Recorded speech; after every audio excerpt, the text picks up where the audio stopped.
Hi hello welcome to my channel. అందరూ బాగున్నారండి? మా యూట్యూబ్ ఫ్యామిలీ అందరూ. ఈరోజు నేను చేసే కర్రీ ఏంటంటే ఎగ్స్ అండ్ ములక్కడ కర్రీ.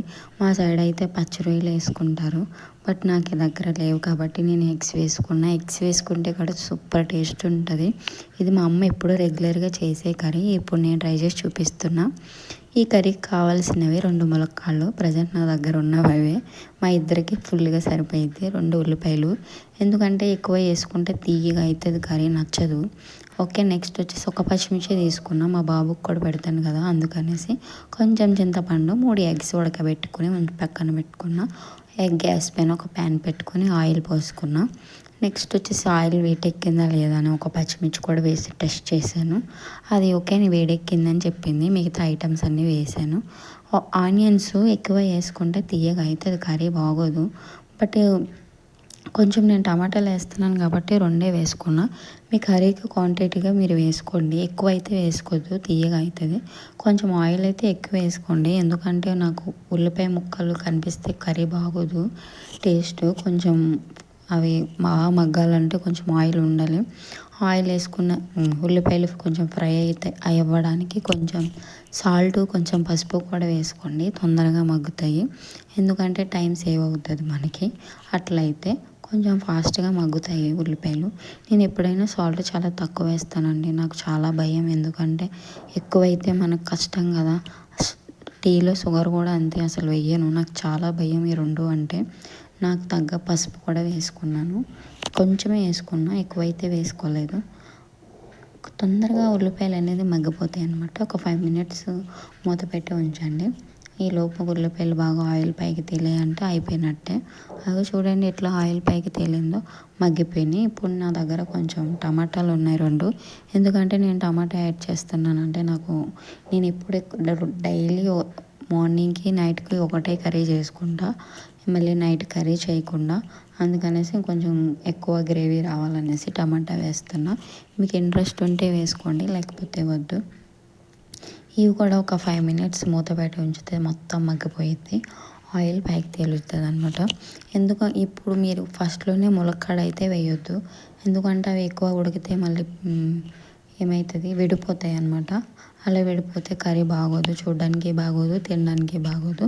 అందుకే కర్రీ మొత్తం అయిపోతుంది అనగా ఉల్లిపాయలు మొత్తం మగ్గిపోయి ఆయిల్ పైకి తేలాక లాస్ట్లో ఒక 5 మినిట్స్ ఉందనగా మీరు వేసుకోండి. వేసుకుని జస్ట్ ఒక 2 సెకండ్స్ అట్లా కలిపేసిన తర్వాత మూత పెడితే మళ్ళీ ఆయిల్ అనేది కొంచెం సెపరేట్ అయిపోద్ది. అప్పుడు మీకు తగినంత వాటర్ యాడ్ చేసుకోండి. జస్ట్ వాటర్ కూడా ఎక్కువైతే వేయొద్దు, ములక్కాడ ములిగేంత వరకే వేయండి.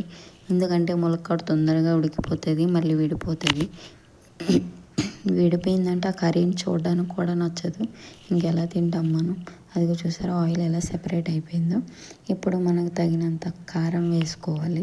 కారం మాది గుంటూరు కారం అండి, నేను తక్కువే వేస్తున్నాను.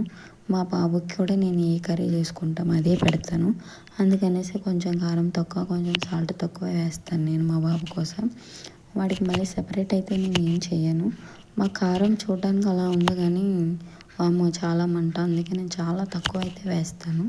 ఇంకా నెక్స్ట్ అవన్నీ కలిపేసుకున్న తర్వాత ఇందులో నేను ఏ మసాలాలు అయితే యాడ్ చేయట్లేదు, జస్ట్ ఓన్లీ ఒక కారం అయితే వేసాను అంతే. మా అమ్మ ఇలానే సింపుల్గా చేసేసేది, చాలా టేస్ట్గా ఉండేది కర్రీ అయితే.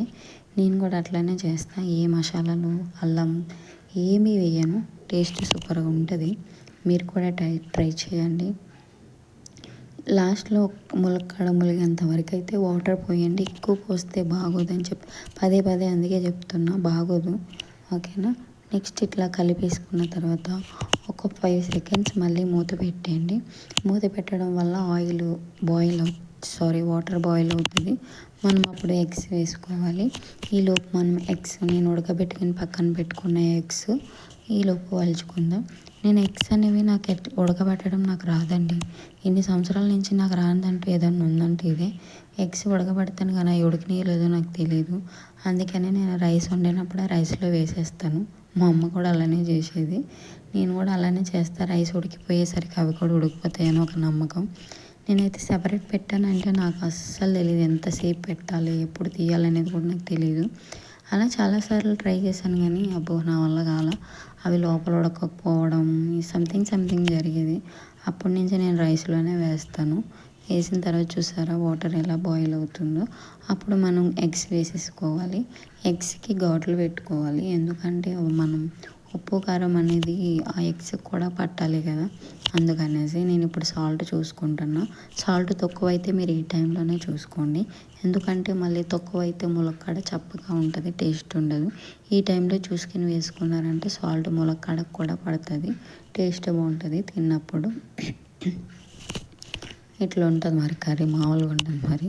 అది ఇంకా ప్రాన్స్ ఉంటే మామూలుగా ఉండదు, సూపర్గా ఉంటుంది కర్రీ. ఇంతకుముందు నేను వీడియో తీసి పెట్టా, కానీ అప్పుడు నాకు సరిగా కుదరలేదు చేయడానికి. అవి మా సైడ్ అయితే చిన్న చిన్న రొయ్యలు అనేవి దొరుకుతాయి, ఇక్కడ అంతా పెద్ద పెద్ద రొయ్యలే. ఆ రొయ్యలు వేసుకుంటే నాకు నచ్చదు, చూడడానికే నచ్చదు. చిన్న చిన్నవి అంటే టేస్ట్ బాగుంటాయి. అట్లా ఘాట్లు పెట్టుకొని వేసుకుంటే ఎగ్స్ అనేవి మనకు ఉప్పు కారం అనేవి పడతాయి, తిన్నప్పుడు మనకి బాగుంటుంది. అందుకనేసి నేను అట్లా ఘాట్లు పెడుతున్నా. మరీ ఎక్కువ పెట్టుకోండి, అవి కూడా విడిపోతాయి ఎక్కువ పెట్టుకుంటే. కొంచెం అట్లా కలిపితే ఉప్పు కారం అనేది గుడ్లకు కూడా పడుతుంది అనేసి నేను అట్లా కలుపుతున్నా. కలిపేసిన తర్వాత ఒక 5 మినిట్స్ మళ్ళీ మూత పెట్టేసుకోండి. మూత పెట్టుకుని కొంచెం వాటర్ మరిగేంత వరకు, ఎందుకంటే మళ్ళీ మనం చింతపండు వాటర్ పోస్తాం కదా. ఈ లోపు మా బాబు గారిని చూపిస్తాను రండి. చూడండి, మా బాబు ఇక్కడ ఏదో సైంటిస్ట్ అయ్యి ఏదో పరీక్షిస్తున్నాడు. దాన్ని టీవీ పెట్టాను, కాదు వాడు ఇక్కడ ఏం చేస్తున్నాడా అని అక్కడ మనసంతా ఇక్కడే ఉంది నాది, అక్కడ వీడియో తీస్తున్నాను. కానీ వాడు ఏదో ఒకటి ఆగమాగం చేస్తాడు, ఏదో ఒక ప్రయోగం చేస్తాడు. అయితే బెడ్ ఎక్కుతాడు, లేకపోతే దివానా కట్ట ఎక్కుతాడు, లేకపోతే చైర్స్ ఎక్కుతాడు, అన్నీ ఎక్కుతాడండి బాబు. తలకాయ నొప్పి నాకు వాడితోటి. చూడండి, ఇంకా వాటర్ అనేది కొంచెం బాయిల్ అయింది, మరిగిపోయినాయి, కొంచెం మరిగింది, ఏమంటారు నాకు ఏదో సంథింగ్ ఎగిరిన తర్వాత కొంచెం చింతపండు పులుసు వేసుకున్నాను. చింతపండు పులుసు చేయి అడ్డు పెట్టి వేసుకోండి, ఎందుకంటే ఏమైనా చెత్త అనేది ఉంటే మన చేతి దగ్గరే ఆగిపోతుంది. నేను చింతపండు కడిగేసి నానబెడతా, ఇసుక ఏమైనా ఉంటే పోతుందని. మళ్ళీ చూడండి, మా బాబు ఇంకొక ప్రయోగం చేస్తున్నాడు అనమాట. సరే, ఇటు కుదురుగా ఉండట్లేదని ఒక బిస్కెట్ ఇచ్చాను. నాకు బిస్కెట్ వద్దని చెప్పి అదేదో చెక్కముక్క తింటుండో, సర్లే అని వదిలేసిన తర్వాత మళ్ళీ నా కిచెన్లోకి వచ్చి మొత్తం ఆగమాగం చేసిండండి. నేను తోడుపెట్టిన పెరుగు మొత్తం తలపైన అంతా వేసుకున్నాడు. నేను ఆల్రెడీగా వాడికి స్నానం చేయించేసిన పని అంతా అయిపోయింది, ఇంకా లైవ్ పెట్టుకుందామని సరిగా అంత పెద్ద పని పెట్టాడు నాకు. ఇంకా చూడండి, కర్రీ కూడా లాస్ట్ అండ్ ఫైనల్ అయిపోయింది. అలా ఆయిల్ తేలే వరకు ఉంచితే టేస్ట్ బాగుండిద్ది, ముందైతే దించొద్దు, టేస్ట్ అయితే బాగోదు. అలా ఆయిల్ సెపరేట్ అయిందంటే కర్రీ అయిపోయినట్టే. Thank you for watching. Thank you so much. Bye.